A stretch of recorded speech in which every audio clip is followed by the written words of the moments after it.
Education as a whole has become more, I like the word commodified. It's been more tied to sort of what you do with it at the end, i.e. get a job, right? So we've had a splintering of traditional academic disciplines like humanities, social sciences, into things like business, commerce, engineering, all valid trades. I'm not here to bitch about them. But we have to understand that with that commodification comes a de-emphasis on things like critical thinking, understanding the world in which you live, appreciating different cultures, and so on. I think personally the reason that you have much more apathy here, and maybe I'm out on a limb, is twofold. One is that your generation has been utterly besieged by international affairs. They just didn't know it, right? You can't turn on a TV, you can't sort of read anything, you can't do anything on the internet basically without coming across some death and destruction and some depravity and some crisis, right?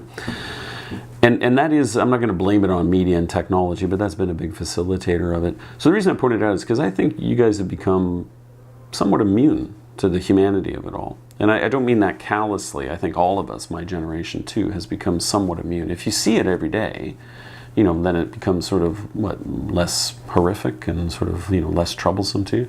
And plus you're besieged constantly by multiple inputs, right? You've got your own lives, everyday lives, family, friends, girlfriends, work, all that sort of stuff. But then also, the gizmos and gadgets, and especially the internet, distract you utterly. So people are fatigued, I think, to some degree by this barrage, endless barrage of being, quote unquote, global. Right? And you'd think it's a good thing, right? You think it would make us all much more appreciative and knowledgeable about it. But I think it's done the opposite. And I say that as a scholar of international affairs. And again, students, take it sometimes personally when I say you're not as smart as they were 20 years ago. But, there's that sort of factor, fatigue factor, let's call it, tends to make people less interested, less deeply concerned, less motivated. I think back in the 50s and 60s and 70s and even parts of the 80s, people didn't have all those inputs. They tended to sort of see these crises in a much more sort of, microcosmic view. They looked at them, they imagined them a little bit more, they understood them maybe a little bit better. They were fairly unique to some degree, right? Not that suffering, didn't exist elsewhere, but, folks in the 80s rallied around these causes. And I think there is a generational input in the 60s in particular, the period I'm probably best equipped to discuss. You had a population born after, during and after World War II that fundamentally questioned everything. Things like Vietnam, became a sort of template for them to question everything. And the natural reflection of that is in things like music. So, the protest of seeing their own country, particularly the United States, mired in this unbelievably savage war, 3/4 of the way around the world with a bunch of people they'd never heard of before. Names they couldn't pronounce, not knowing clearly what they're fighting for, became a sort of icon of this protest, right? Of this sort of reaction they had to their entire generation. And I think it's best seen in music. And it became the rallying cause, right? Not just in the States. We often forget that the Vietnam War had similar effects elsewhere, right? Internationally. So it's not that there is no shortage of suffering and depth, death and destruction today, but I think kids of today, if you like, generations, are more besieged by other inputs and maybe, less aware and less trained and less educated about the interconnectivity that we all share. Anybody trying to sort of sift through this needs to look at context. They need to look at the historical context of these periods. So the 60s and 70s was full of fluffy, stupid music too.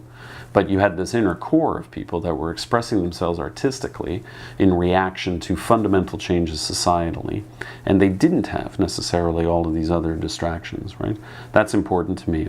I don't think people today are any less capable or less intelligent innately.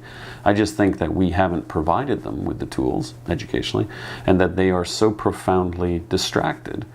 And I think that's the good word. What use is Twitter if you know nothing about the history of Syria, right? Like, it has its limitations based on the fact that you don't really know what the meaning behind the information that you're getting is. So I'm not even really troubled about generations per se. I'm talking about anybody, particularly modern media, which is turning increasingly towards social media, right? Social media is a great thing. I wouldn't ever rail against the use of social media categorically. I think it's, you have to be pretty specific when you talk about it. So of course it's done things like made people aware about some things more quickly and easily than traditional media, if you like, or education. And I think sometimes social media can be really productive, right? It can, of course, mobilize people, I mean, here and now in real time. So, there are calculations here where awareness can be generated and fostered. My personal dilemma about the use of social media, regardless of any generation, is that it's not a substitute for education. That's the big thing for me. People sometimes assume that all of the values and the concepts and the critical thinking that come with formalized education are somehow transmitted by social media, if you will. And that's becoming a substitute for knowledge. That's really problematic for me.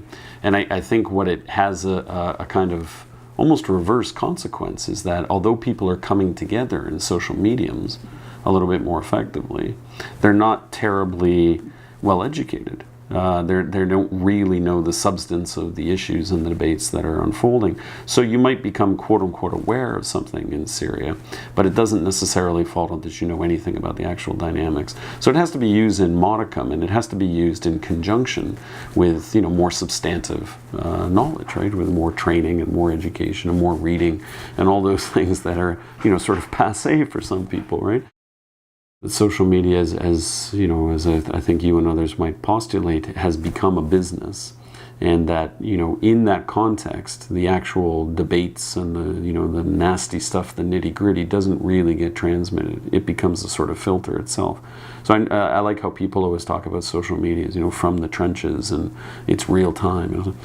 But it's really not. It's sanitized, by virtue of its own limitations technologically, how much words you can Twitter, how many words you can Twitter, or how you put it up on a website.